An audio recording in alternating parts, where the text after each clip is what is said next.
Inter చదివిన madam అసలు నాకు ఏమీ తెలియదు. మేడం చూసిన రీల్ చూసి ఏంటి అనుకొని కనుక్కొని వచ్చేసిన నేను ఇక వెంటనే. ఓకే. మేడం చెప్పారు నువ్వు నా మీద హోప్ తోటి వచ్చేసేయి నేనున్నా నీకు అని చెప్పగానే ఆ! డైరెక్ట్ ఇక కొంచెం మనీ అరేంజ్ చేసేసుకొని వచ్చేసిన, ఏం ఆలోచించలే ఓకే. ఆ! అసలు. హ్మ్. ఫస్ట్ ఏదన్నా చెయ్యాలని తప్పని ఈరోజు చాలా అంటే చాలా హ్యాపీ ఉన్నా స్టారీ వల్ల నేనైతే. హ్మ్. హ్మ్. అప్డేట్ మార్కెటింగ్ చేస్తున్నా, ఫ్రీలాన్సింగ్ కూడా చేస్తున్నా. ఇప్పుడు ఇప్పుడు మెమరబుల్ వీడియోస్ ఉంటాయి కదా మేడం, చనిపోయిన వాళ్ళవి హ్మ్. కూడా నాకు ఫ్రీలాన్సింగ్ వర్క్స్ వస్తున్నాయి, వాళ్ళవి కూడా చేస్తున్నా నేను హ్మ్. టోటల్ ఆహ్, గా అయితే. ఓకే. రీసెంట్ గా 50, 60 దాకా వచ్చేసిన, 60K దేంట్లో? దాకా వచ్చేసిన. అచ్చా! ఓకే.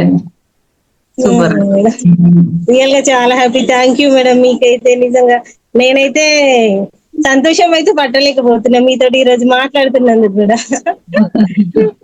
ఇంత దాకా వస్తాను కూడా అనుకోలేదు నేను. నాలో ఇట్లా కూడా ఉందా టాలెంట్ అని. తీసింది స్టార్వి, నేను ఆ టాలెంట్ తీసింది అయితే.